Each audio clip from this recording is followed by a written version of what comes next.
Good afternoon, everybody, and welcome to this edition of the Big East Rewind. I am your host, Chuck Everson from Villanova, and today, as always, my main man from Syracuse University, the great Sonny Spera, is with us. How are you, Sonny? Chuck, doing great. I'm looking forward to today. Yeah, Got another guard on. Got another guard on. That's right. Got another guard on. Yep. And in fact, he's very similar to you. As a matter of fact, Sonny, it's going to be very interesting for you. It's like, we always reference the Seinfeld show, you and I and Daryl and Nick. And this is going to be like the Bizarro world for you, I think. I feel like Elaine with you two guys on the show. You guys are so similar. You lead like parallel lives, With the new Spider-Man, it might be like the multiverse, and I want to see you and Joe pointing at each other like in the Spider-Man movie, But so our guest today is a Pitt Panther who played the same time we did. He was my year at Pitt. We go back a little bit because we traveled together on the Big East select team to Yugoslavia, and we've talked about that before on the show. I'm sure we'll be bringing that up again today. He is a doctor, and he's a PT therapist, doctor of physical therapy, and he's here with us today. My main man, Joey David from the Pitt Panthers. How are you, Joe? I am doing great. Appreciate you guys getting me on here. So it's you guys have done a wonderful job in bringing back some great memories. Yeah, thanks. We've had a lot of fun. It's just been it's been great hanging out with some of the guys. And then what's really nice now that we've done it for a while, and Sonny can attest to this, now we go out to a game, and if he and I are together, which we have been over the last several weeks, people are coming up to us and saying some nice things, which is really cool for us. Yeah, that's awesome. That part's pretty cool. That's awesome. So listen, I alluded to it in the intro a little bit, but I have to tell you. I mean, I'm looking at you guys now, Joe. I know you a long time, okay, and and Sonny as well. I know Sonny since the recruitment days, so since high school, I know Sonny. But you got two guys, 6'5", two guards. Sonny ran the point. Joe was more of a shooter. Sorry, Sonny, he could really fill it up. Okay, I've been on the court with him. He can dish it out too, baby. You guys are both, you're a dentist. He's a doctor in physical therapy, right? Both have their sons in their practices. So far, we're identical, okay? Yeah. You got both guys were like the smartest guys on their team. Besides being the point guard, we know the point guards get all the brains, we get that. But you guys both did fairly well. You both raised the average of the team Cume. If you, Sonny, I heard from Coach Boeheim himself. He said he wouldn't trade my scores for yours, for sure. Yeah, and you didn't hear me argue with him, son. And of course, you guys were both teenage heartthrobs back in the day on Tiger Beat magazine and Teen magazine. The Davy Jones and David Cassidy of your schools. Maybe we should do a 23. Maybe we should do a 23 and me and see if there's anything 23 and me.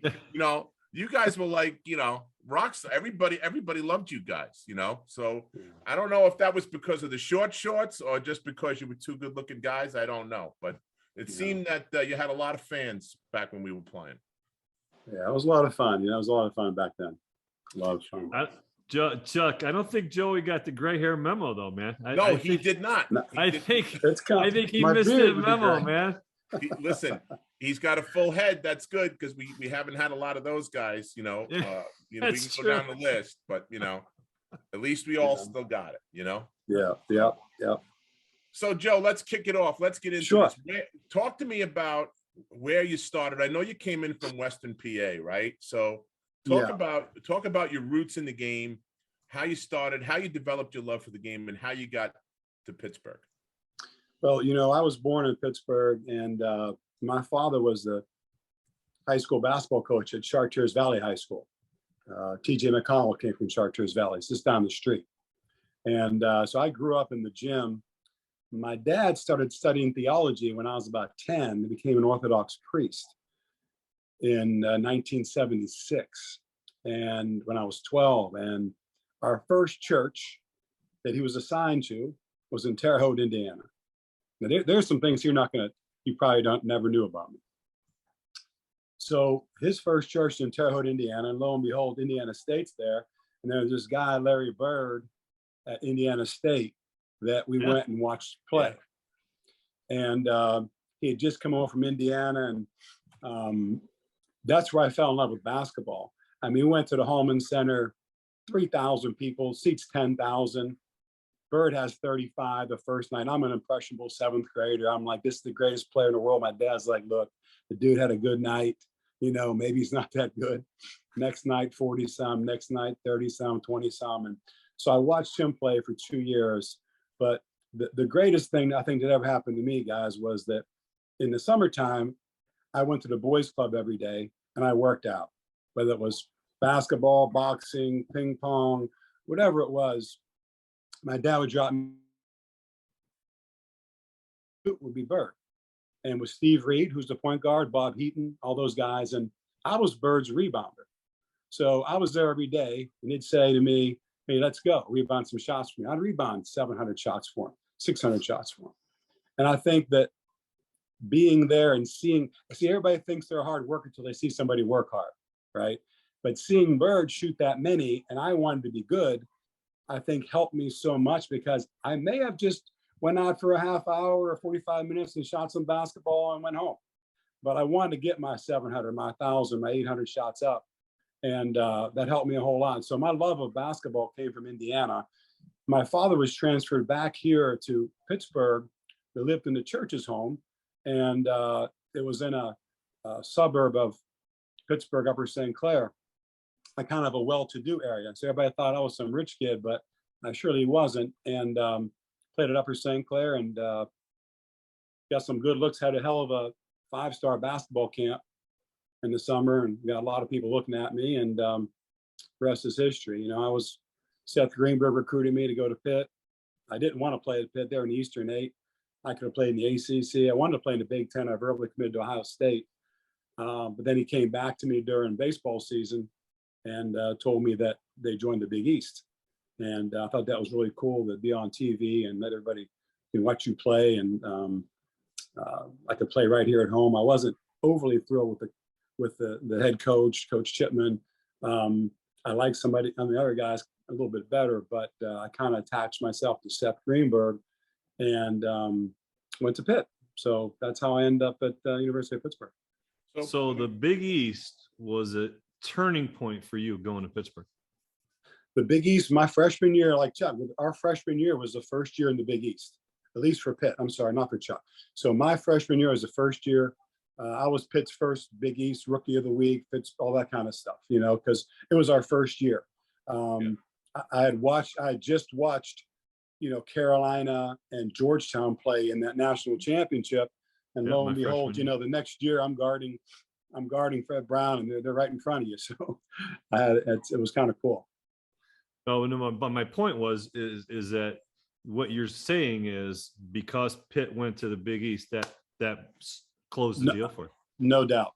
I would never went to Pitt if I didn't go to the Big East. Yeah, I'd have went somewhere else. I really love the Big Ten, being from Indiana, and watching Purdue and Michigan, Indiana University. I really wanted to play in the Big Ten.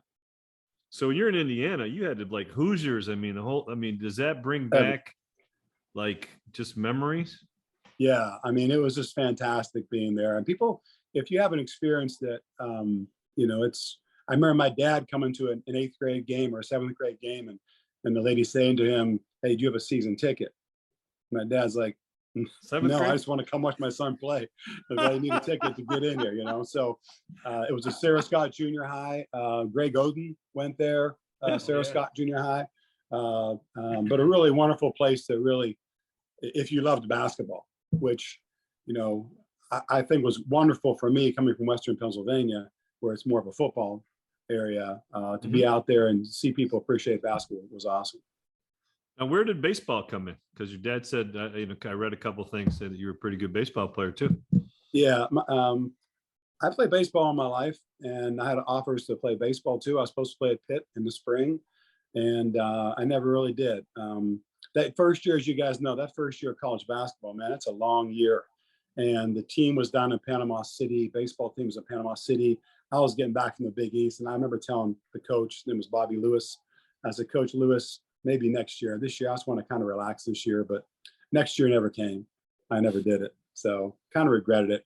Baseball is always, to me, is a happy-go-lucky, fun type of a sport. You know, I don't have to be in shape. I'm not grabbing my knees out of breath, you know, and no one's hitting you with an elbow. It was kind of fun to play. But my dad would always say to people that I was a better baseball player than I was a basketball player. And that's another thing you have in common with one Sonny Spera. You know, the guys. Oh, really? Sonny played baseball. He got drafted, you know. Oh, wow. You know, yeah. I didn't know that. Yeah. You're a pitcher, Sonny. I was a pitcher. Yeah. Good for you. What position did you play, Joe? I was a first baseman. I played first base, and I was just a hitter. And that's I never got a chance to play in college. Hit the long ball. That's why you played first base, man. Tell the truth. Yeah, well, I played first base. It didn't go quite that well, believe me when I tell you. My strike zone was a little too big, Sonny. You know, a guy like you would strike me out in like 3 pitches. So Joe, so you mentioned Seth Greenberg. Yeah. We had Seth on the show. Seth is great. Seth, I think, you know, when we were growing up and coming into the basketball recruitment process, Seth was everywhere, man. I mean, every time I went to a camp or a clinic or anywhere, Seth was there. And the guy must have put a zillion miles on his car, you know, in a very short period of time. What was Talk that about your relationship with him and you know, how he influenced you, or if he influenced you in coming to. No, Seth was a great guy, and he recruited me and looked after me when I was at Pitt. I guess I can say, I mean, we went on a double date right before the season, before the school started. Seth had a girlfriend, and her younger sister, I guess, knew me, and he said, "Hey, I want to go out to a movie with so-and-so," and it was kind of fun. So he was like a good friend to me. I knew I could always count on him, and he still is to this day. He's just a great guy. I hated the fact that they got rid of him my sophomore year. And, when a guy that recruits you leaves, as you guys know, I mean, you got to fight for yourself, because as we know now, those coaches are fighting for those guys they recruited to make them look good. And I was kind of on my own once he left. I almost followed him. He went to, I believe, Miami. They were just starting their program up. And I almost followed him there. I almost left there after my sophomore year. And he went on to Long Beach State, USF, Long Beach State, and always kept in touch with him. And then he went to Virginia Tech, and my son went to Virginia Tech.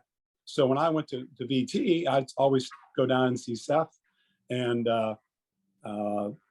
hang out with him pregame of the football games. And one day he said to me, he said, "Hey, why don't you swing by the basketball, the gymnasium? Clyde's down there. Clyde's there." And he was working some guys out or something. So I walked in, and Clyde, at the time, Clyde lost a lot of weight, but Clyde was a little bit bigger. And he looked at me, and the first thing he said to me was, "Look, man, you can't be in this gym. You got to get out of here. This is a private thing." And then he stopped and said, "Joey David, what's up, man?" And so it was good to see him there too. But, Seth has always looked after his former players. It's very sincere. He's been to my house here, and we sat and had some vino and relaxed and talked about things. And he's just a really great, good-hearted person that's willing to do anything for anybody. And I'm fortunate that he was in my life. We know what Clyde said. Clyde said, "Pass me the ball." Yeah, exactly.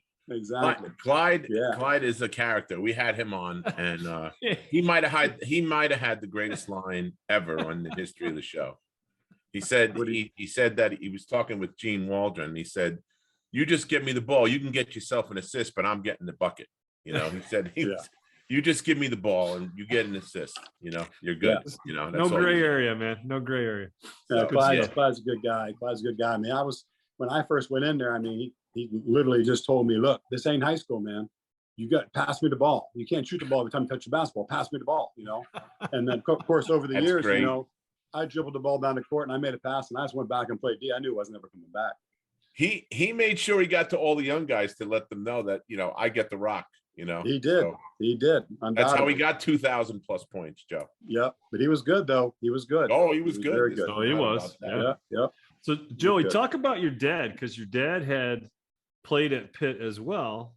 Yeah. And was also a 2-sport athlete. So talk a little bit about growing up, I mean, if I'm sure in a family, right, in the family culture, was that ever discussed about your dad's, past or how? Yeah, I mean, I used to spend time. I mean, reading my dad's clippings, and Doc Carlson was his coach at Pitt, and Doc Carlson is in the Hall of Fame, the Basketball Hall of Fame, and was an innovator through figure eight weaves and things like that. And I knew all those guys. I feel like I knew them from reading all the clippings, and Dodo Canturno, Bimbo Saccone, Mort Lerner, all these guys. And obviously I wanted to emulate my father growing up. He was my hero. He was who I wanted to be like, and I wanted to play basketball at Pitt. He took me to Pitt games, and it was really kind of cool. He was a great athlete, signed 2 professional contracts, one in baseball, one in basketball. And he was a big influence in my life, but he really stayed away from me as far as he never, like parents today, I coach high school basketball. I mean, they're involved. I mean, I remember telling my dad, look, we're playing the number 3 team tonight, Bethel Park High School, and it's a big game. And I remember him telling me, look, good luck, but the Islanders and the Rangers are on tonight. I'm going to watch that game. And but my senior year, he was at every game, every Pitt game. I kind of knew what he was doing as a coach. He was kind of keeping his distance away from me. I think he was afraid to put too much pressure on me, knew I was doing pretty well, and just kind of kept his distance. But a sweet, sweet man. If I could be a little bit like him, I'd be very successful. So, how did that translate? Because you said you coach your own kids. How did that translate into coaching your kids and seeing them grow? Well, a little different. I mean, I coach my kids. So, my oldest son, my second oldest son didn't play for me. He was more of a golfer. And then my second son ended up playing for Orlando Antigua at South Florida. My third son went with Calipari to Kentucky, and he was there for 4 years. And he was pretty good. And he had some chances to play. When the Kentucky thing was preferred walk-on came to him, he just wanted to go there and play. He wanted to be, in a big time program versus an Ivy League school or a Patriot League school. And it was his choice. And he's a celebrity in Lexington. Johnny's a celebrity. So his best friends are, guys in the NBA, Bam Adebayo and, Hero, and you name all those guys that he played with, all those guys, and, Jamal Murray, and he keeps in touch with all these guys. And, it's been a great experience for us to go to those games and meet those parents and meet those players and see Cal, who coached me at Pitt my senior year. Orlando Antigua started coaching. Orlando Antigua? I don't. So Orlando Antigua started coaching me at Mount Lebanon and went to Pitt as an assistant, joined John Calipari at Memphis, went to Kentucky with John Calipari, was the head coach in South Florida. Now he's back as the number 1 assistant at Kentucky. And, he was he was the first Hispanic Harlem Globetrotter, another Pitt guy, and probably a great guy to have on someday. Wow. See how he dropped that in, Chuck? Another Pitt guy. Right, subtle. That was good. That was very good. Yeah. Very subtle. He'll have better stories than me, Orlando. The Globetrotters and head coach, and so he's the one that had the bullet lodged in got shot and had a bullet lodged in his head for years when he played at Pitt. Don't you ever remember? God. Yeah, he ended up coming out, but that was Orlando Antigua. Another fantastic human being. Great guy. Great stuff. Yeah, I tell you what, when you talk about you guys and the Pitt Panthers and stuff, that was a tough place to play. What was it, Fitzgerald Fieldhouse, right? Yeah. Oh my God, that was. Hated that place. It was tough, and the people were right on top of you, and it felt like to me that the wood was laid down right on top of the cement. There was no give at all. You left the gym, you had to ice down immediately. Talk about playing in that place. Cool place. I loved playing there. It was just so homey and so intimate. We always felt like we had an advantage. We played Georgetown. The first year we played Georgetown at their place. We were warming up, and they came out, and we stopped warm-ups just to look at them. Like, there goes Patrick Ewing. There goes so-and-so. There they are. There's all these guys, and we got our asses kicked by, I think, 30. A week later, they came to the field house and we beat them. We kind of had that moment where you realize, hey, they're just dudes. We got to play against these guys. But the field house, we had beaten Syracuse Georgetown, St. John's. And I remember we had to beat BC, and Sports Illustrated was going to do this thing on. I say, already took the pictures about these giant killers and whatever it was. And we lost the BC, so they flushed that down the toilet. It flushed. So, yeah. Your best work wound up on the cutting room floor. Joe. Yeah. Yeah. You also beat us pretty handedly, if I remember correctly. I think I do. You know, in '85, we took a beating from you guys, and you know that was a crazy game because I got caught in the middle of that because I didn't start and I wasn't on the back five, but I was right square in the middle. So when he came in and we went into halftime, and he said, "Look, you guys have 2 minutes to play, or I'm taking you out." And he was no BS, man. He was.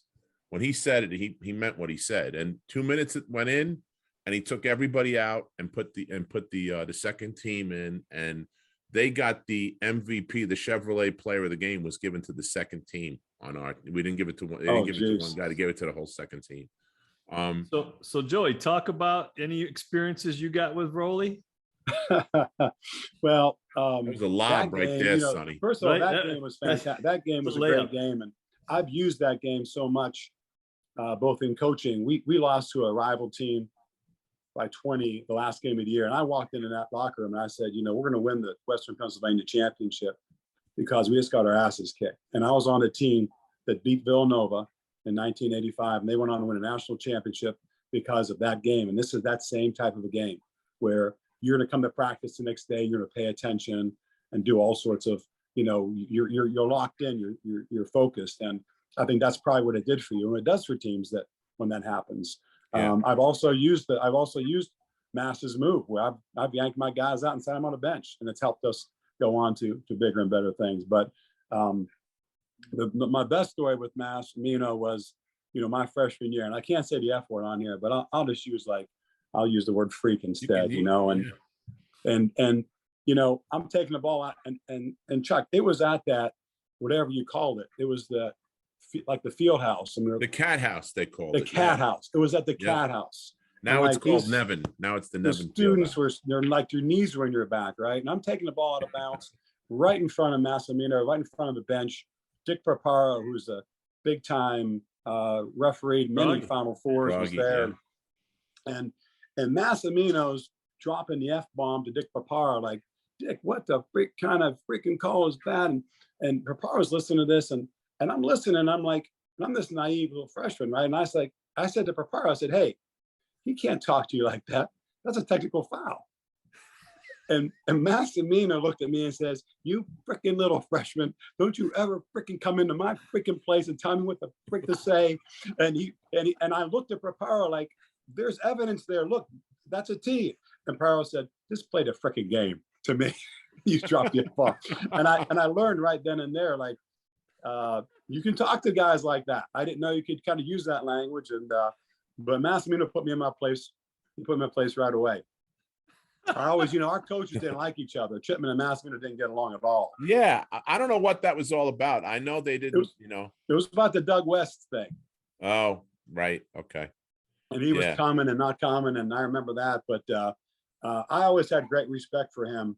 You know, as the point guard, shooting guard, to prepare for Villanova, you had to prepare for a lot of stuff.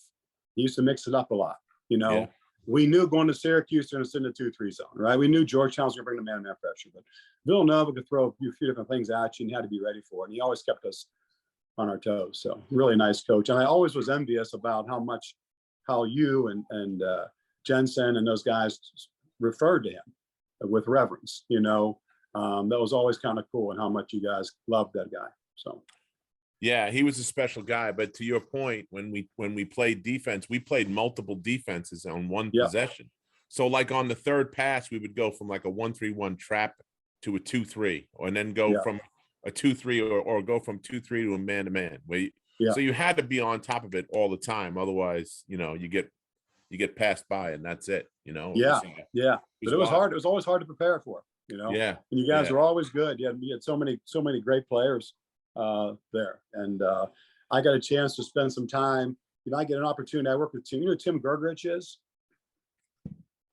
I know the name. I can't picture the face. Yeah, so Tim was a coach before Chipman, Coach Right. Gerg, and wound up being a famous NBA coach, assistant coach, and has a camp every year for many, many years for NBA guys. And it's just we just work guys out, and it was now as 100 some coaches, 100 some players in the NBA go there every year to Vegas.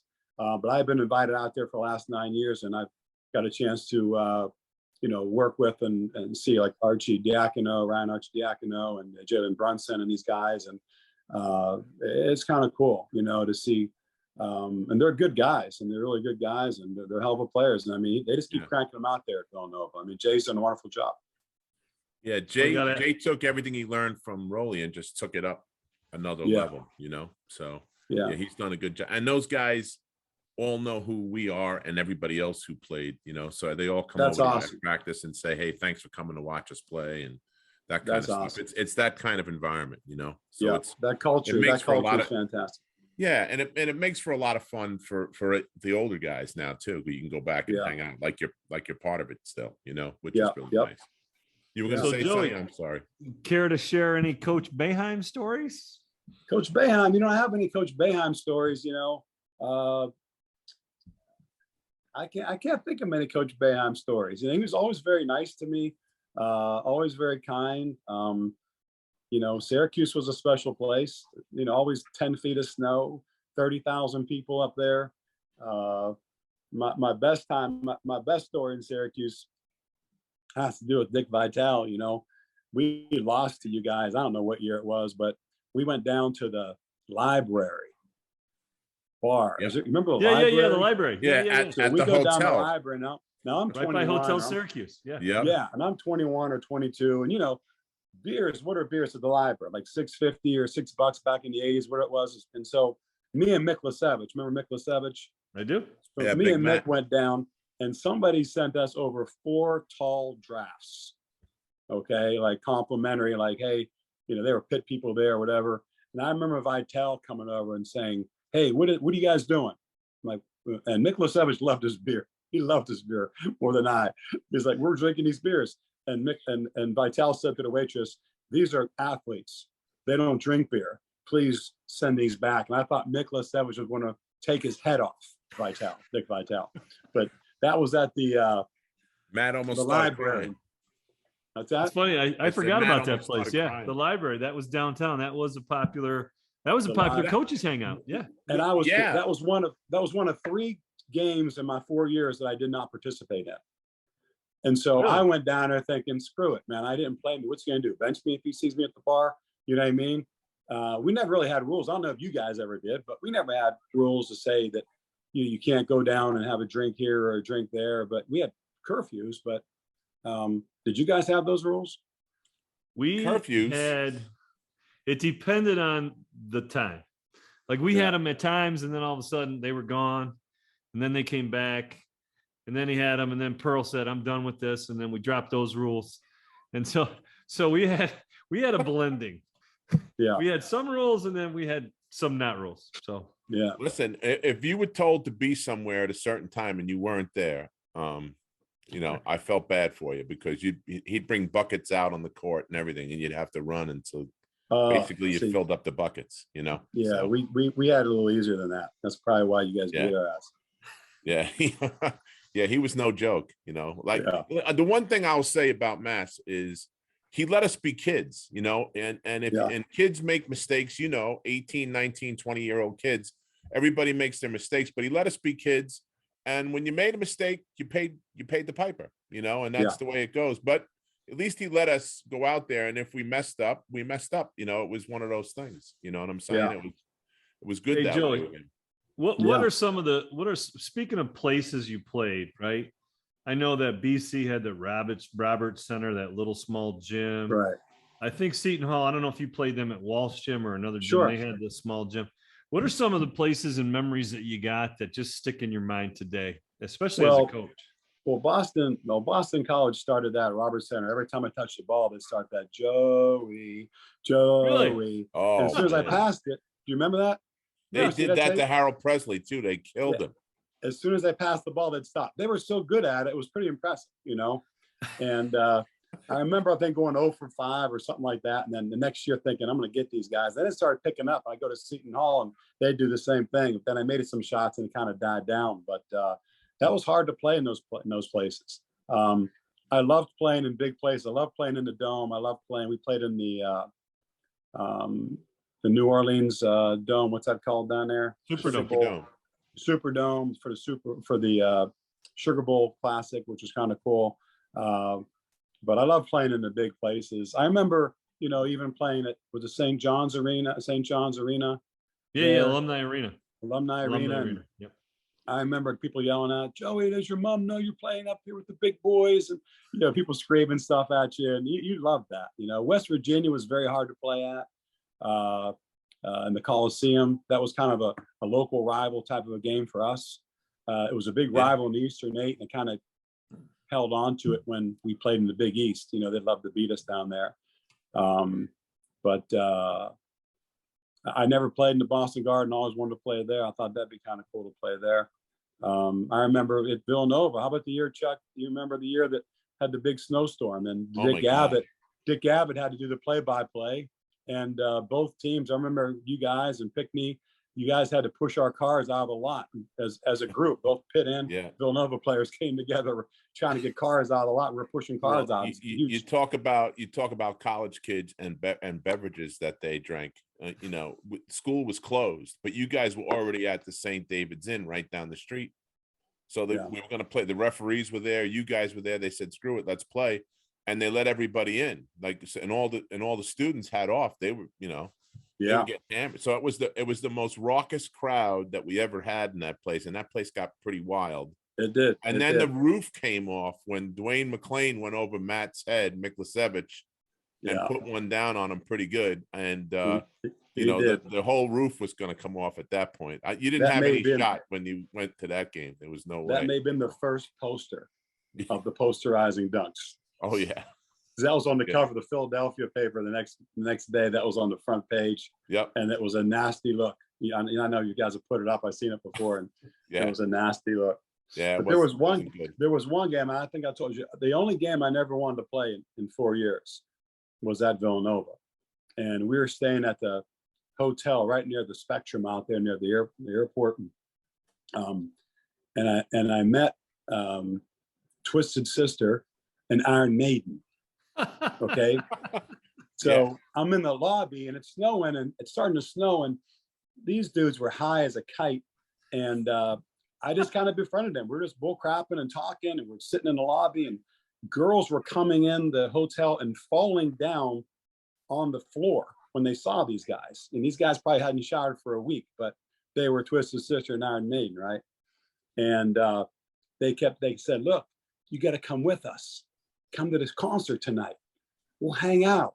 I'm like, "Oh, that'd be great. That'd be fantastic." And I'm like, "Come on, Snow. Come on, Snow." The only time I was like, "Oh, please cancel this game so I can go to the Iron Maiden and Twisted Sister concert with these guys."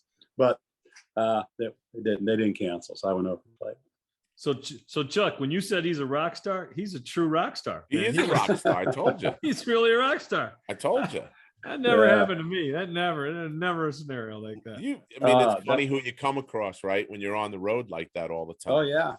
We ran into in Poughkeepsie. We ran into Gene Simmons and Paul Stanley, and they were still in makeup. They were pulling 2 girls each into their wherever they were going, and I would go over by the bar, and there's a guy named Blackie Lawless, I think his name was. I'm not even sure what the name of his band. I think I don't even know.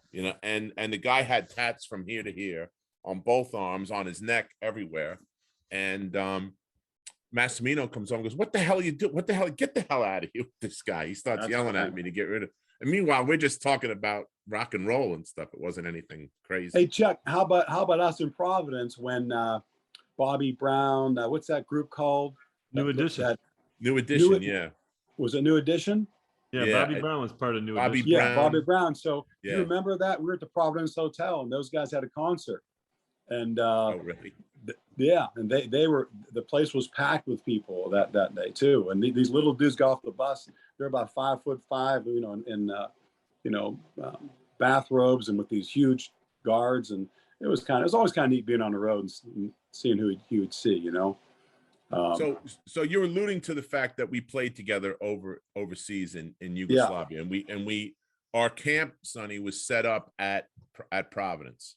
You know, the guys from Providence kind of ran the whole thing, and we went on, and we've talked about it. We've actually had Joe, you'd appreciate this. We actually had Coach Brown and Coach Marbach on, who are our two coaches, talking about the trips and that trip in particular. So share some stories with everybody about that, what that was like, playing with guys that you normally play against, and all of a sudden now, like, I know you and Ron Rowan got pretty close, but you guys were kind of rivals on the floor a little bit. I mean, you played the same spot, so you know you had to play each other. So talk about what that was like, that all of a sudden you had to put that aside, and now you had to get together and you know, and be teammates. Yeah, I thought it was awesome. It was great to get a chance to get to know, you know, other guys from these other teams and play with them. And you know, Ron Rowan was a fantastic player, and Ron was from Western Pennsylvania. He's from Beaver Falls, and me and him I coached his son in AAU, Maverick, who ended up going to North Carolina State. I think he's in the G League somewhere or playing overseas. Obviously yourself, you know, Harold Jensen, the whole crew that went over there. It was just a great experience. And you know, we played against, you know, Jocelyn Petrovic and all those guys, and Divock and whatever those guys. And the first night he had like 51 against us, if you remember. And I remember we didn't know who he was, because you understand there wasn't an internet. So you go over to Yugoslavia and all these little kids have this guy's picture with this big hair on their shirts, and all of a sudden you're playing against this dude, and we're like, who's this guy? But he dropped 51 on us. And but that was the first and only time I played with the 3-point line. And I had 7 the first game and 8 the second game. And it really wasn't anything special, to be honest with you. But I remember, and you probably don't remember this, Chuck, but you said something to me that I always will remember, because, you know, at Pitt and the way we played, you know, if I had a 3-point line, my career would have been completely different. You had to pound the ball, and Sonny will attest to this, right? You had to pound the ball down low to the big fella, you know, particularly if you were behind. You didn't want long shots. You wanted to get the clock stopped, get an and one, whatever. But the 3-point line was the European 3-point line. I think it was 23. It wasn't anything special beyond the 3-point. And it was a pretty easy shot. But I remember coming out of the game after I'd made those shots, and you turned to me and said, I've never seen anybody shoot the ball like that. And I remember thinking, that made me feel so good, because at the time I was probably lacking a little bit of confidence, because I knew I could shoot, but yet in the system that we played in, I wasn't permitted to shoot. If I did miss, I'd come out or things like that. And you can't be a shooter, as Sonny knows this. You can't be a shooter. And what are you trying to say? I can't shoot, Joe? Sonny knows about it? Is that what you're saying? Sonny knows, man. It's a guard. That's right, because I wasn't allowed to shoot past the foul line. Yeah. You guys didn't shoot outside the paint. You kidding me? That's right. Yeah. And I was telling my team that the other day. How about the fact that back in the day, people talked about you weren't allowed to get into the paint, Sonny. Don't come in. The guys would say, don't you dare come into the paint. Like, what are you doing in here? Get the hell out of here. We're going to take your head off. So it was. And they tried to. And that doesn't really exist anymore in high school, at least in high school and college. I don't think people talk about that anymore. But that trip was awesome, man. It was really great. It was a great experience. The first time I was out of the country. And we had a really good time. We did a lot of fun things, and met a lot of different people. And you know, even to today, I see patients that are Serbian, and I'll talk about cevapcici cheese that we had to eat, the plum brandy, and they put a big smile on their face, and they said, "You know about that?" I said, "Yeah, I was in your country when it was Yugoslavia." And the different and actually the place, Chuck, that was what's it called? And that's Game of Thrones made it famous now. You know that, right? No, I didn't know that. Yeah. Did you watch Game of Thrones? I'm not as into it as others. My son watched every episode, but I okay. So you got to tell him that where that was filmed was where you were. Well, the beach right there, and I'm trying to blank on it. It's Split. Not Split. It was oh Lord. Zagreb. Not Zagreb, not Belgrade. It was the first beach town we went to. And it'll come to me. I should have it for the podcast, but we could splice it in there. But we could flash it on the screen. I'll let you know what it is if it does come to me. But either way, that's where they filmed the Game of Thrones, and it's actually, I was reading about it. It's kind of ruined the city. Tourism has ruined the city because everybody wants to see these steps and everywhere where all these famous scenes come from. Yeah. Yeah. So what was wild too, Joe, is we got from the hotel, got on a bus, went to the marketplace, hung out like all afternoon, and actually got back to the hotel without a smartphone, without Waze, without any kind of enhancements. We had nothing, no maps, no nothing. Couldn't read or write the language. We knew the numbers. That was it. That was all we had. Right? Yeah, that was it. But what a great trip. And I think that trip, if you remember correctly, we were supposed to go to Italy, and they canceled that Italy part of that trip while we were over there. So we never went. We stayed and played 15 games there against the Croatian team and the national team. We played them a few times. And remember walking by those guys in the locker room, they're smoking cigarettes halftime. Yeah, that's right. Then they're smoking cigarettes. And we traveled on the same bus. Remember, to and from the games. Maybe you remember? And the guys didn't know what deodorant was. And the bus was so bad. They looked at us. I remember somebody took some deodorant to them and said, "Hey, try this." And they laughed at us. They laughed at us for trying to get them, because it was a pretty smelly The only bus. one not on the bus was Petro. He had his own car. Exactly. He wouldn't ride the bus with the rest of us. And what a player, man. What a player he was. He was something else. And Speaking of great players, Joe, who were some of the really good players that challenged you, and who were the guys that you said, "Oh no, not this guy. I got this guy again"? Who were those type of guys besides Sonny? Besides Sonny and you, well, depends on the team. Obviously, I think Chris Mullen was fantastic, and having to guard him. We played him a boxing one here and there, and I was the guy in the box with him. He was so good because he could do so many things. He could pull up, he could shoot the long shot, he could take it to the rim. He was awfully difficult. I remember playing China guard. What's that? That lean in where you fouled him all the time. Yeah. He put that ball right in front of you. But for me, I was a shooting guard, but because I was unselfish, they put me at point guard to distribute the basketball, right? So now, I'm guarding Pearl. I'm guarding Michael Adams. Talk about fast. Oh, how about Dominic? What was his name? Dom Presley. Dominic Presley. From BC. How fast was that kid? He was lightning fast. Yeah. Lightning fast. He passed too. He was Earl Kelly. Another good one. Oh, they had Vern and Carl too. Those guys. Yeah, we played against Carl Malone. I didn't have to guard him, when we played for the NCAA tournament the one year. But I'm trying to think of the best. Petrovic would be up there and watching him do what he did, where you look and you think, "Holy crap, man! they're just so good." So those are some of the names that come to my mind. I'm sure I'm forgetting some guys. What about you guys, Sonny? Oh man, well for me it's a lot of the same guys, And when I had, because I was a point guard, and much to the dislike of what you're gonna feel, we played some man-to-man back in my day. So Curtis Aiken for you guys was a tough cover. And Georgetown, I mean, take your pick. David Wingate, Michael Jackson, they just came, Horace, they just came off the bench, man. They subbed like hockey teams, Yeah. But Chris Mullins, and then Mark Jackson. Before Mark Jackson, there was there was Mike Moses. There was the other point guard. Kelly was his last name. It was Bob Kelly. I can't remember his first name. Yeah. He was a tough guy. There were some tough players. I mean, UConn had Carl Hobbs and Vern Giscombe, and I was like, "Oh, come on, man! I can't chase these two little guys around."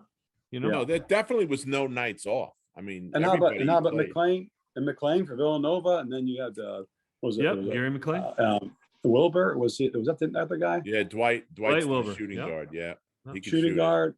Yeah, I mean, it was tough, and Stuart Granger, freshman year, was tough, and that you're talking about Syracuse, Red Bruin, Leo Routens, and those guys. I mean, Eric Sanifer, they were just you just go on, and there was no easy night, right? No, There was no easy night. listen, you guys had some players too, Joe. I mean, Demetrius killed us. Demetrius Right. Gore. Talk about Demetrius Gore. Demetrius. We just lost him last year, right? Talk Yeah. about Demetrius for a second. Demetrius is just a good kid. I mean, Demetrius, we probably about 6 months before he passed away, we had a little meeting of our team and stuff, and we got a chance to talk to him. But to me, of everybody that I ever guarded, and I guarded Demetrius a lot in practice. I mean, I never said this about anybody else, but I could never figure out how in the world he would score. Like, I would do everything right. I'd be in his face. I'd take away, I don't know, but somehow, in some way, this kid had a gift. Like, he could score. And how in the world he didn't wind up getting a run in the league, I don't know, because he had that potential to do that. But he takes some ill-advised shots all the time. But he was fantastic. He was fantastic and a good kid, really good kid. He was a heck of a cross-country runner in high school. He was telling me one time. I didn't never realize that. And he has a few children, I think 3 or 4 kids. They all came to a service we had for him up in the Hill District, and I got a chance to meet his kids and some family members and some of his boys from back in Detroit. But heck of a player, man, just a heck of a player. Yeah, I got to ask you. There's a story that we were seeing that the Bobby Knight autograph that you had. Billy Knight. Was it Billy Knight? Billy Knight. Yeah. Okay. Billy Knight. Okay. If there's a story, it's Billy Knight. Billy Knight was in the NBA. I don't know if you know Billy Knight played at the Indiana Pacers, but when I was little, I got his autograph at Pitt.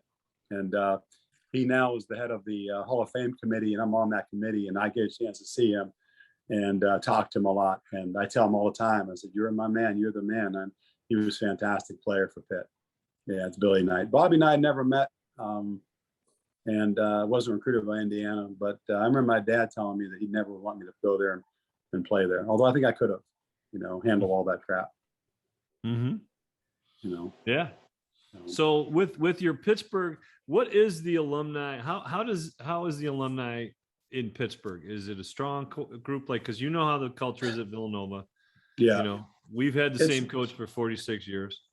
yeah, How about you guys? yeah.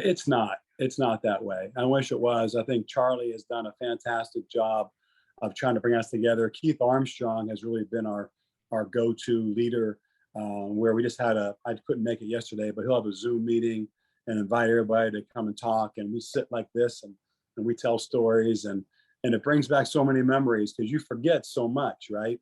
Mm-hmm. And and you'll remember this game or that game or this person or that person and what they said and what they did, and you'll learn things that you never even knew about. And so we've kind of done our own thing. The coaches that have come after Coach Chipman really didn't bring us together. I think Jamie tried a little bit to do that. I think Capel has tried a bit, but it's just not happening, So it's kind of a shame. I don't, you guys have the same coach, and I know Villanova, when they had the national championship, you have that bonding right away for the rest of your life, right? But we really haven't had that. There are some guys that I haven't seen since playing days. They'll come to the meeting, they'll come to a alumni game or something like that, but it's not overly strong. I wish it was stronger. Yeah, it's fun. So let's jump into now you coach high school. You're still coaching high school, right, Joe? 21 years. Yeah. 21 years of coaching high school. What were some of the things, did you draw on anything from Dr. Chipman in your coaching experience? I know you've been successful too. You won a couple of championships, right? Yeah. We did our due diligence, Joe. Yeah. We're professional journalists now, Sonny and I. We're professional journalists here, man. That's right. You've done the research before we did this. That's right. We Wikipedia'd you. We definitely did that, right, Sonny? So So talk about your influences on your style of coaching and talk about your kids. I really, I was really never mentored. I was minding my own business, and my neighbor got the girls' job at Mount Lebanon High School. Pete Serio, he was married to Susie McConnell Serio, who played on the Olympic team and played in the coached and played in the the women's league. And he was my neighbor. He said, "You want to help me out?" And I was like, I barely get along with my wife, let alone 25 high school girls. How am I going to do this? I can't coach girls. But my boys were 7, 5, and 3. I just had my daughter. And I took the boys, wintertime, it's dark at 5 o'clock. So I took them to the gym. They ran around, and I met the AD and I liked it. And he said, "You want to do this again?" And I said, "Absolutely not, man. I can't handle girls basketball." But the AD, the coach, the boys coach left, and the AD called me and said, "Hey, you want the boys team?" And I said, "Well, sure, I guess I'll try it out." But he said, "I don't want you leaving." He said, "How many years can you give me?" And I said, "I'll give you 2 years."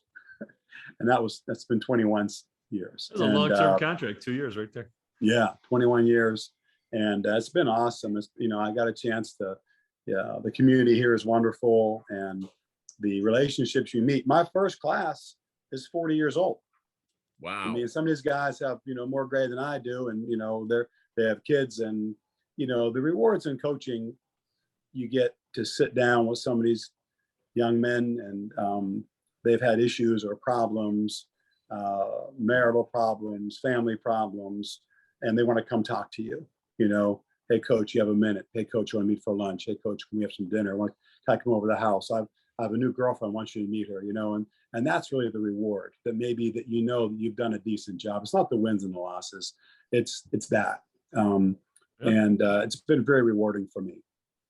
I just want to tell you, I fantastic. coached 9 years of varsity girls basketball, so Yeah. I took those shots personally there when you said you couldn't coach girls. No, Well, kidding. it wasn't because of the girls. I'm just kidding you. Yeah. And I think, honestly, the girls, the first year coaching the girls, I think it hones your skills really well, because it really teaches you how to teach. And you really have to teach, things. Sometimes you have girls there, they're just having some fun, Yeah. and you try to say, "Look, don't you want to be great at this game?" And you kind of realize, well, maybe they don't. Some girls do, some guys do, some guys don't. There's kids Right. on my team I get on all the time, like, "Don't you want to be great at this game? Or do you just want to play it for fun? And if you do, tell me, so I don't have to waste my time and trying to, beat you up to motivate you to play harder and do better." But Are you coaching the whole gamut, like AAU, the whole thing? Like you pretty much I don't coach AAU anymore. I only coach my son a couple seasons in the summertime with Maverick and those guys, with Rowan. And but I don't deal with the AAU stuff. I think that's a whole different ball of wax that I don't want to get involved in. It gets kind of ugly, and the games stink. The defense is bad. The coaching isn't that great. No offense to those guys, but you're not preparing for a team like you are in high school basketball. So we go over, play a game tomorrow night. These guys are scouted 7 of our games already. They know our plays. They know things. They know what they're going to do. They're sitting around trying to figure out how to stop you, and you're figuring out how to counteract that stoppage. And that doesn't happen at 10 o'clock, at 1 o'clock, and 3 o'clock on a Saturday in an AAU tournament. You kind of roll them out and you play. For the most part. Maybe it happens at the upper level as you get to the championships and things of that nature, but doesn't happen that way. So I'm not a huge fan of it. It's kind of a necessary type of a thing. I was part of the NCAA Academy. They asked me to come coach there when the NCAA tried to do something to counteract the AAU. I remember that year, 2 years ago. They did that. They had 4 sites in the country, and they invited all the top players in the country, kind of like when we were there with the old 5-star camps. Right. That's what they're trying to bring back. And then COVID came, and they haven't done that since. But they paid for the player and a parent to come to 4 spots in the United States, all expenses paid, for a week. The NCAA did. Yeah. I forget how many $1 million it was. Joe, in your 21 years of coaching, what are the biggest differences that you've seen? Not in the game so much, but in the kids, the parents. Do you have to deal with some hovering helicopter type parents and to be polite, and some of those types of folks? Yeah, I've had them all. I'm pretty elusive. I do my own thing, just kind of like I was back in the day. I don't mess with parents. I don't talk to the parents. I have a meeting with them beginning of the year, and I kind of tell them how it is. And but I don't. I coach a game. I go downstairs. I park out in the back. I go in my car. And I go home. I don't stand around and listen to them. If they see me come talk to Mr. Spera, then they'll say, "Well, that's why Sonny's kid's playing. Look, he likes him better than us." And so I kind of keep my distance. But in answer to your question, you're seeing a more of an entitlement type of a kid nowadays. And I've seen the transformation from when I first started coaching 2 decades ago till now. And, you know, I'm have to teach these kids sometimes that it's not okay to lose. Like, I know you got the participation trophies and that was kind of cool, but that doesn't mean squat. You know, there's a competition level that you have to attain and compete. And you're doing it not just to win basketball games, but you're doing it to teach them about life.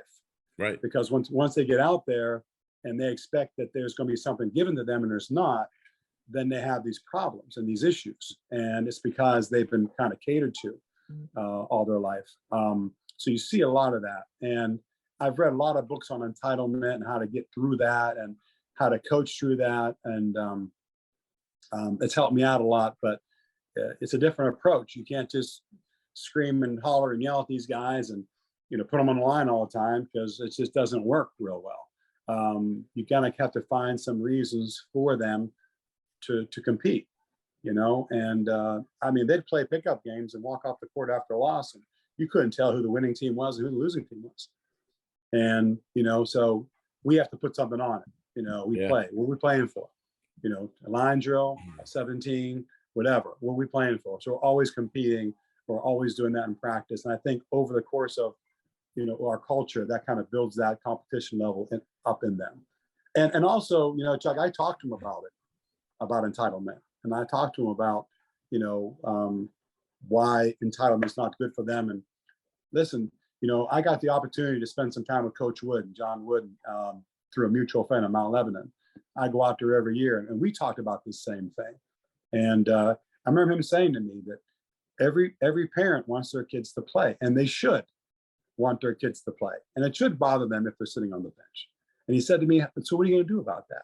You know, this is the big guy, John Wood, talking to me and put me on the spot. And I said, well, I'm just going to do the best I can and making sure that I manage those expectations. And but he said, don't forget that, you know, their parents, they love their child and they want him to be happy. And if you can't make him happy, that's upsetting to them. So you have to contend with that. And it's just the way it is. You just got to do the best you can. And maybe, you know, I'm getting up there, I mean, in years, and I don't know. I mean, I enjoy it right now, but I think there'll come a time maybe where I don't, and there'll be a time that I'll start getting better, being a better golfer, you know, than So, yeah. So now you're in the PT field, and you've been very successful in that field. Okay. Yeah. And people, so it's kind of similar to Dr. Spera over here too, because I've been out with Sonny, you know, a bunch of times. And it's fun once somebody knows that you're in that business. Hey, I got an ankle problem, Joe, or I got my hip is killing me, and that somebody will grab their cheek and pull it out. What do you think of this? We had one guy that was asking Sonny about a tooth that he got online somewhere. Would it be all right for him to put that in his own head? It was unbelievable. Wow. So you know, my point is, you know, you get all kinds of wild and crazy people, right? So talk about, and then we'll wrap this up. Talk about what you're doing today and your business, because I know you're successful. I know your sons work. I know at least one of them. Does 2 of them work with you, or just one? There'll be 3 working for me. 3. Okay. Yeah. Well, there you go. So talk about that. Talk about your business for a second. Yeah. Well, you know, I was a pre-med, and my trainer, Dave Parent, told me in my senior year, second semester, he said, hey, you should think about being a physical therapist. And me, in my infinite wisdom, said to him, what's physical therapy? This is senior year, second semester. So I ended up going to physical therapy school. I loved it. Dr. Fu tried to talk to me about, who just passed away. He's a famous orthopedic physician out of Pittsburgh, going back to medical school. And I said, no, I love physical therapy. And I've loved it ever since. And I enjoy helping people, and opened up my own place in '94, and I have 2 places now, and it's been really wonderful. I enjoy going to work every day, Chuck, Sonny. I enjoy it, and I love helping people. And I'm that dude that I'm probably different than Sonny, but I'm that dude that if you see at a party and you're like, look, my elbow's been bothering, and I'm like, let me see that. Let's go step over here. Let me check it out. You know, or pull up your pants. Let me see that knee. Let me get on the ground. Let me see what's going on. I love it. So it doesn't bother me when people say that to me or ask me. I mean, obviously, if I have time, but if I'm doing something else, I have people literally, you know, the old timers in Mount Lebanon. I'll be coaching, getting ready to coach a game. The buzzer will go off, and someone will be pulling on my shirt from behind my jacket. I'm like, what's up? I'm like, hey, Jim, how you doing? Hey, Joe, I got a prescription to come down and see you. Got some problems in my back. I said, listen, well, I'll talk to you about it. Let me coach this game here first, and we'll talk about it later. You know, so they do that to me. But I'm fortunate. I'm blessed, and I love what I do. I love coaching. I love, you know, being a physical therapist, and the fact that now I can go to work every day and be with my boys and maybe my daughter. We'll see if she gets into it or not. She's hitting that way right now. I was probably thinking about retiring maybe, and, you know, an exit strategy, but now to be able to wake up and go to the office and be with my sons, it's awesome. You know, it's awesome. Hey, it's a game changer, man. It's a game changer. You know, and I've had a chance to treat, you know, many celebrities, and sometimes they do filming here, and these actors come in, and you know, I interact with them, and it's always kind of cool to meet those types of people. But it's been really wonderful. It's been really wonderful. So I don't work a whole lot now. I you know, I see patients today, you know, 7 o'clock to 1 o'clock, and go to the gym. So it's not too bad. Yeah. Sounds very familiar. So that sounds very familiar. Is that I would say to you guys, yeah, I started 7 because you guys are both kind of in the same boat here. When you go to what you call work, all right, and you love what you do, and you're with your family, your boys are with you, and Sonny, your son's with you, you know, and you love that, and you're together, then it's really not working. It's really not work, right? I mean, you get paid and everything like that. It is work. I'm not saying you don't work hard. Don't misunderstand me, but you must love what you do, and especially when you can do it with family, and that's really what it's all about. You're very fortunate. I would say, you guys. If you lived in, you know, communist China and they paid us, you know, $800 for the year, what would you do? I'd probably do the same thing I'm doing right now. I'll get up, go to work, and I'll do the same thing. So it's been really cool. Well, on that note, Joe, thank you so much for coming out and hanging with us tonight. You know, we had a great time, and it was really good to see you and catch up with you. Yeah, before I go though, let me make sure that I speak for all the guys that played in the Big East and all those coaches. What you're doing for us is a gift, and I want to thank you for what you do for all of us, and just to be able to turn on the podcast and listen to a former player or see a former player's face. It's awesome. So, you know, I just want to thank you from the bottom of my heart for all you do. And maybe one of these days, you know, whenever you go, you celebrities, you know, we'll meet up and have a drink and watch you take in a game. We got to take them to the library, line up a couple beers. Well, yeah, we got to. You know what? I never got in trouble when I told people that I was in the library. They just didn't know which one I was in, Sonny. That's true. I could tell you, but yeah. So you've been listening to the Big East Rewind with Sonny Spera and myself, Chuck Everson. The Big East Rewind. You can catch us on YouTube and wherever you get your podcast. The Big East Rewind was produced and directed by Daryl Gurney and Nick Chico Chorus. Yeah, please, when you go on to YouTube, don't forget to like, subscribe, and share it with your friends. All right. Well, everybody have a great night. Thanks for joining us. We'll see you soon. Bye-bye.